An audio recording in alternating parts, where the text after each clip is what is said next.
invite you to stand with me, as is our custom. And the reason why we stand is to give distinction to the importance of what we're about to read.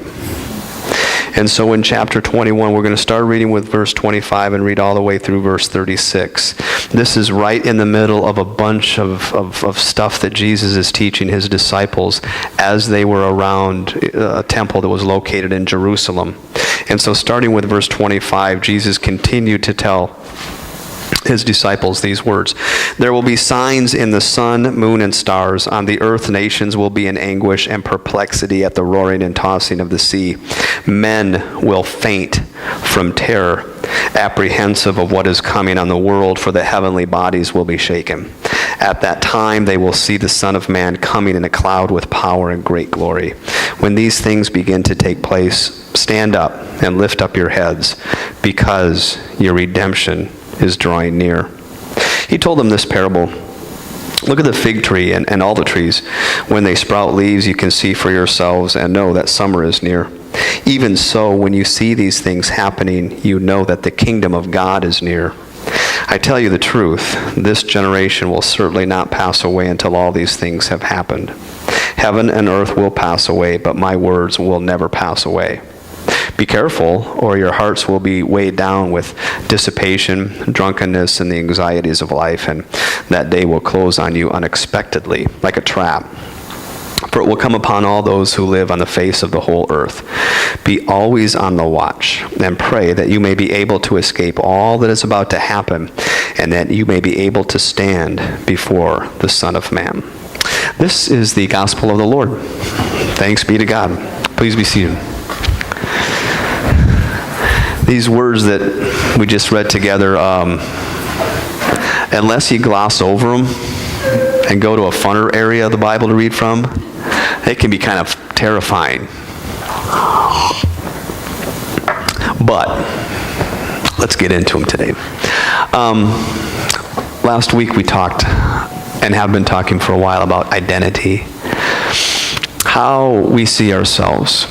And how we see ourselves cannot be separated with how we feel about ourselves and what we believe about ourselves.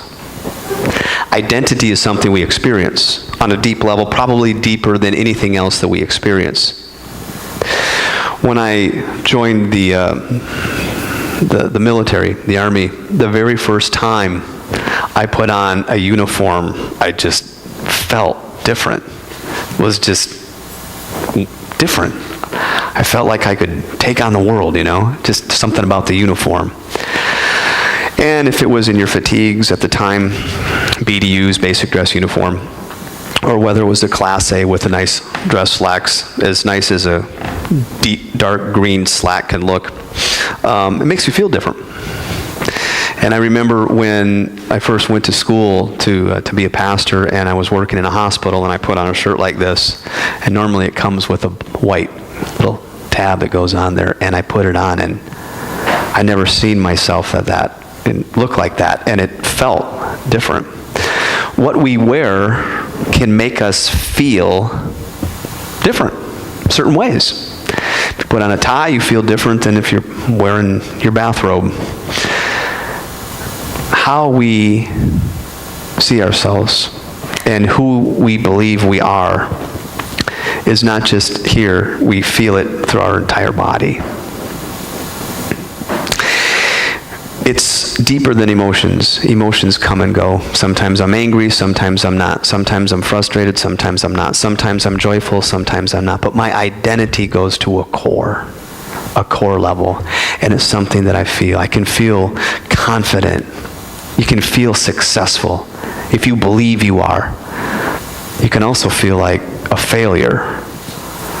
You can also feel like a loser if you think of yourself that way. But whatever way you think of yourself or believe about yourself, you feel it. It's not just here. It covers every part of who you are. The reason why I share that is because who we are is defined truly beyond our circumstances by something eternal, by God. God defines who we are because God made us.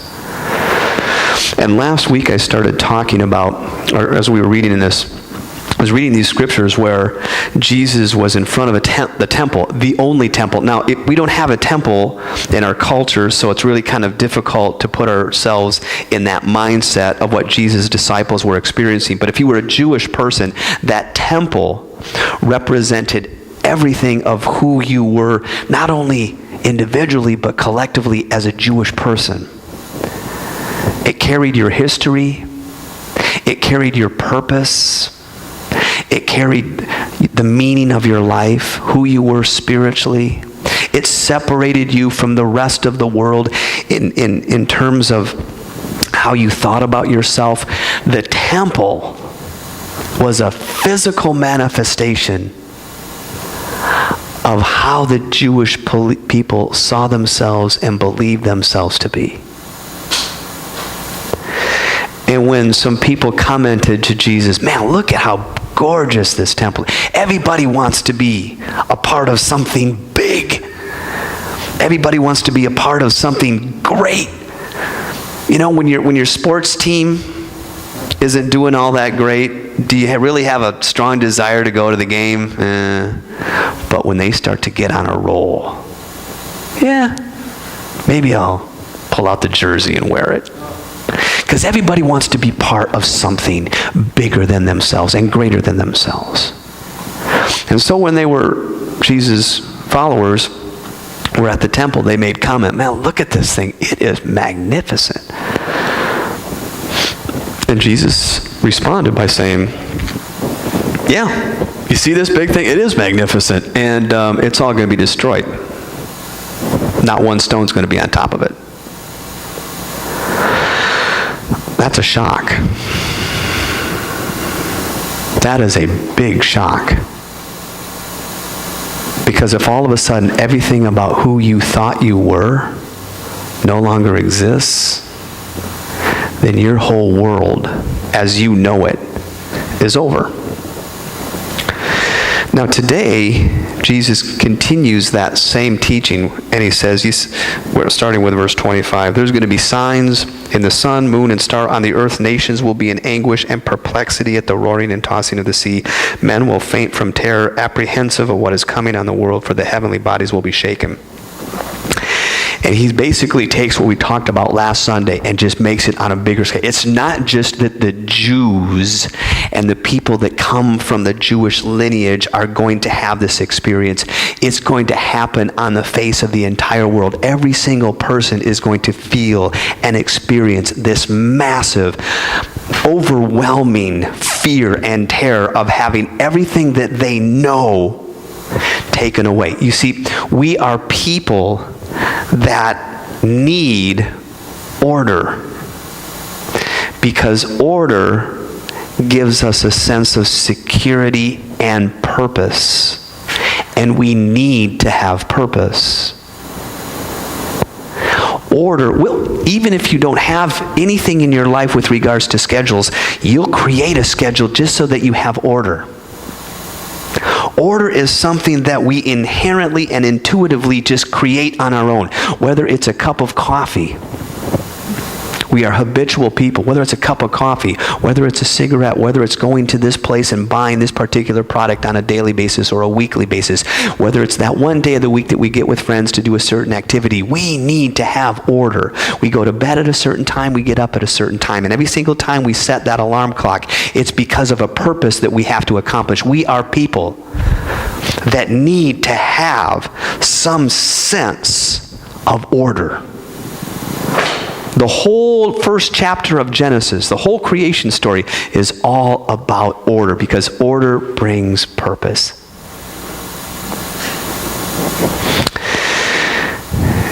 In the summertime, if you were to show up at this building and you had seen, if you just took notice, that nobody decided to mow the lawn for a couple of weeks and the grass had just grown, you would feel differently than if it was mowed. Order makes you feel differently. If you come into your house and it's all in a disarray, you feel, it's not just something you think, you feel it. At our house, we have an understanding. There has to be a certain amount of order, or someone in our house, I won't mention any names, feels way out of sync and will exercise as much influence as it takes to have things put back in its proper order. Order is key. And it can be big things, it can be little. What's it feel like, guys, if you just stop shaving for a week? You feel differently. Not just on your face, your whole persona feels different. Order is something like our identity that we feel, that we experience, and guess what? It dictates our reality. It's what makes things real. You can have a lot of dreams, but until you put them in order, they're just dreams. Order is what makes things real. So when order is taken away, we don't know what's real anymore. We get disoriented. Things are out of place. And sometimes we'll scramble to try to get some kind of order in the midst of chaos because it feels as if everything that we know, the reality that we know, has been taken away. And we as people cannot have that. We cannot live in chaos. Now Jesus, in teaching what he's teaching, starting with the verse 25, which is what there will be signs in the sun. On earth nations are going to be in anguish and perplexity at the roaring and tossing of the seas. This is chaos. This is not normal. This is something that we realize see, there's a lot of stuff that we can control. But when things are so big that they are beyond our control, we begin to feel like we are so insignificant because the things around us are so big and we don't have any kind of power or influence to put what is in front of us in order. And therefore, we on our core level feel the terror of being tossed wherever the winds blow. And we can't live like that. And so Jesus, in teaching and sharing this, goes on to say, men will faint from terror. They'll just faint. What happens when things get so overwhelming in our lives? If it's pushed to the limit, we shut down. We just shut down. Ultimately, we faint. What is fainting? Fainting is when the fear is so great we can't process it. It's too great, we can't feel it, so we just shut down. Boom, done. When life is so terrifying, when the chaos is so intrusive, when the orientation of our lives have been shaken to the core of who we are, we faint and shut down. Or another way is to say, excuse me, we go on autopilot. Just go through the motions. Because nothing feels real anymore. Are you feeling me on that?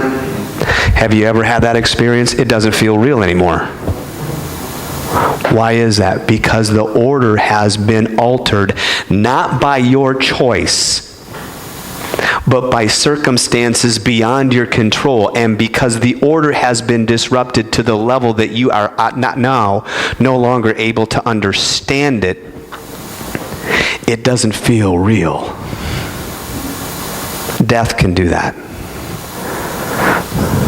Losing a job can do that. having a traumatic experience can do that. And Jesus is saying, in this context, this is going to happen on a worldwide level. People are going to feel so insecure they'll faint. Now he's telling his disciples this, and he doesn't stop there. He says this, "At that time they will see the Son of Man coming in a cloud with power and great glory. When these things begin to take place, stand up and lift up your heads, because your redemption is drawing near." Now what does he mean by that? It means this. Who we are, our identity, is for the most part, for the vast majority of us, who we are, who we believe ourselves to be, how we see ourselves, is all within a context of order. So if I feel successful and confident, it's usually within a framework of something that makes me feel confident. I feel confident as a parent when I'm parenting. I feel confident and successful in my career when I have a career and it's playing out the way I desire it to play out.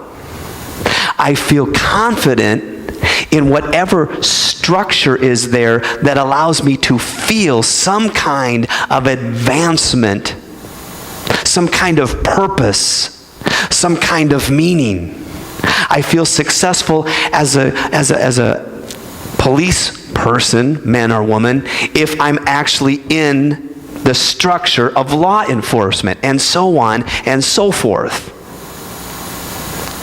But when everything's taken away, who are you?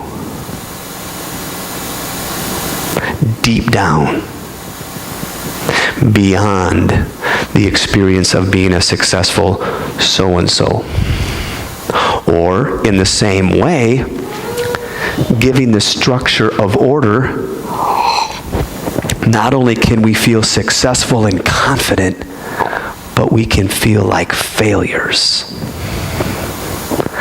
Have you ever had the experience that you really wanted something so strongly, and you put all of your effort into attaining that, or becoming that, or successfully gaining some kind of competence in this area, only to realize that everything that you worked for just fell apart, and you feel like you have failed to the level that you feel on a core level that you are, not just that you failed, but that you are a failure. You ever had that experience? No matter what people tell you, when you get to that place, it won't go away, because it goes so deep.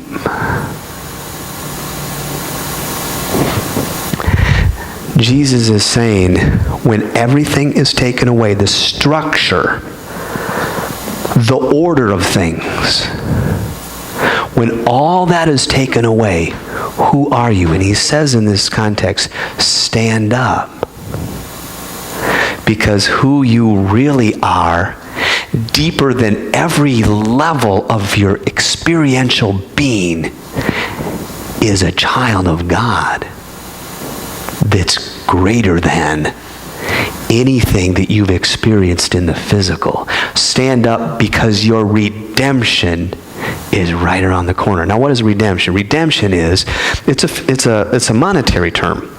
It means this: if I am a person that has fallen into debt, I may need to borrow from someone. And if I do borrow some money from someone and I can't pay them back, what they have the right to do is to consign me to servitude. I become their servant to pay back the debt.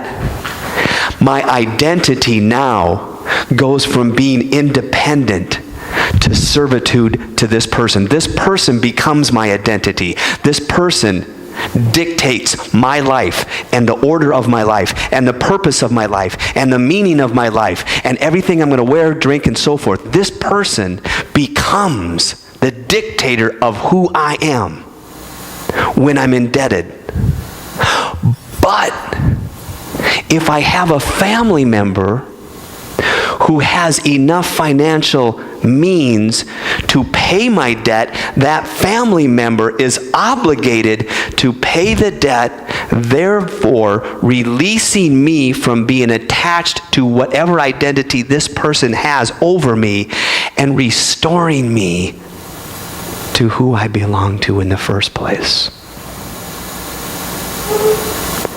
And Jesus is saying, when everything in your life, when everything in this world falls apart and no longer exists, and that can happen on a personal level, it can happen in a family level, it can happen on a national level, it can happen on a worldwide level.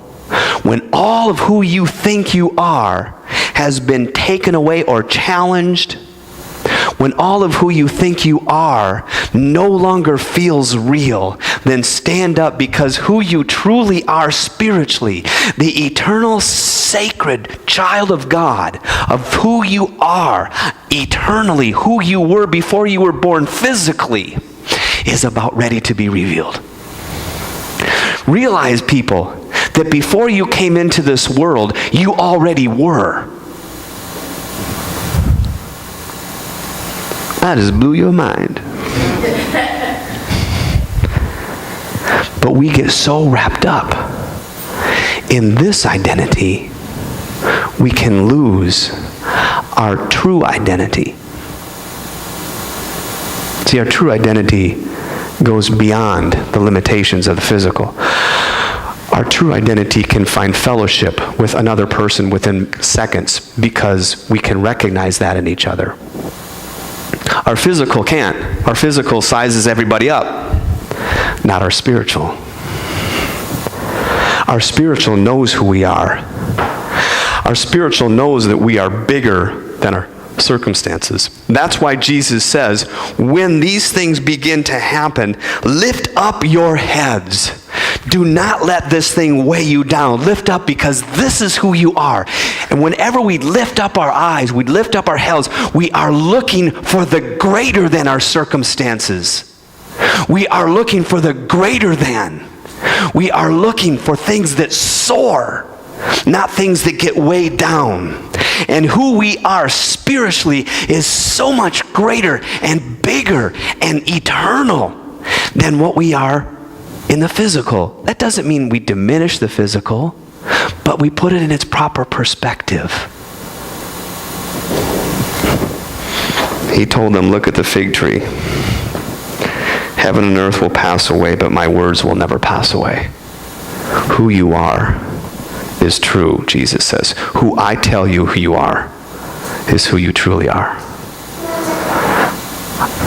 Blessed are the poor, because they don't know who they are in Christ yet, but I'm going to tell them. Blessed are you who hunger and thirst for righteousness, because you will be satisfied. Just wait. And if you do hunger and thirst for righteousness, in the midst of a world that doesn't, you intuitively know that you don't belong here. You belong to a different order. You belong to a different structure. And that structure is called the kingdom. Basileia in the Greek. It means an order, a system. This system is going to be not only taken away, it will come to an end, and a new system is right here. And you can begin to live in it and experience it right here, understanding who you are.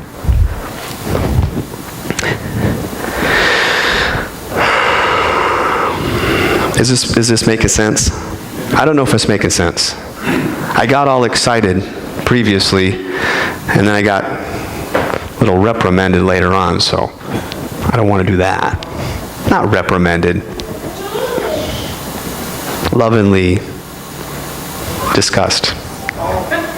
It's like your mom. Verse 34. Be careful, or your hearts will be weighed down with dissipation, drunkenness, and the anxieties of life, and that day will close on you unexpectedly like a trap. Be careful, because the worries of this life will be such that they will try to define you. Why don't you think about something for a second? Everything that you worry about in your life, does it not have to do with who you believe yourself to be?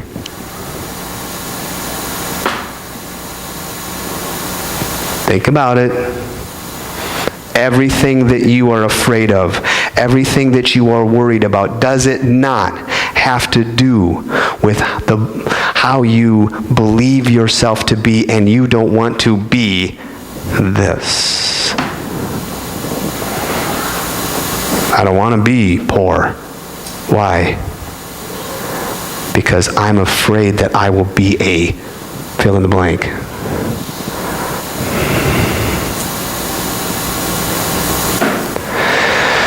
So Jesus, in saying this, says, be very careful. Why? Because there's not a shortage of things in your life that you need to worry about, or are told you need to worry about. When was the last time that you needed a reminder that you needed to be worried about something in your life? When? Never. When was the last time that you needed to be afraid of something that might happen in your life? Never. There's not a shortage of worries out there. In fact, they don't ask your permission to remind you. You know what? I'm a big worry in your life. Would you mind if we had a conversation? No, they just come in, have a cup of coffee, sit down. Hey, wake up. You ready to start the day? Yeah, cool. Good to see you again. You know what? Let's start worrying. And before you can say a word, you're just listening to the whole thing that this worry is trying to tell you. Be careful, because that voice is not who you are. It's a strong voice, and it's persistent, and it's very convincing.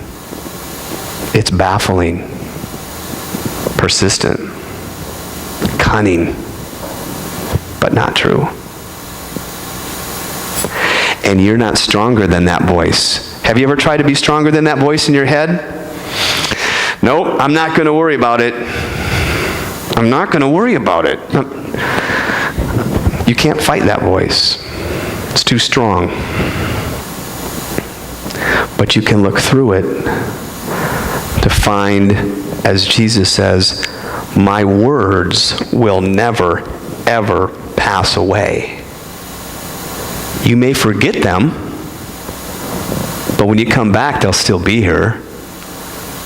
You may get distracted from who you are, but don't worry. Even if you're distracted and forget who you are and weighed down, that doesn't mean that you're still not who you are. And in the end, when all comes to it,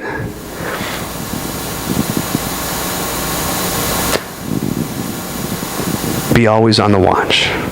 Pray that you will be able to escape so that you may be able to stand. What does he mean? He means when all is said and done, to the best of your ability, stay focused on who you are in God. Do not forget. So that when you come before the Son of Man, you can stand. Now this is interesting, because anyone that comes before the King must bow. But standing in that culture meant that you recognized each other and embraced each other eye to eye. That's what the gesture means. We have a little bit of it in our culture. When we're in the court and the judge comes in, what do? Stand. Why? Because we recognize the importance. What he's saying here is watch, be careful, so that when the Son of Man, you can stand up and recognize who you are. Don't forget. As we go through this season, there's going to be, like I've said, a lot of voices out there that can go into our heads and distract us and weigh us down, that can be so persistent that they actually can feel so overwhelming that we surrender who we are sacredly to the belief that we are worthless and helpless. But that is not who we are. It never has been. Who we are in God and the truth of who we are is far greater than any of the voices that come into our lives and try to tell us otherwise. We are inheritors of a kingdom. Inheritors. And our destiny is already sealed. So my friends in Christ, this week, as you go through this week, remember who you are.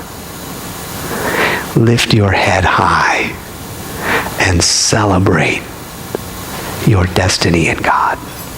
Nothing can take it away. Let's pray.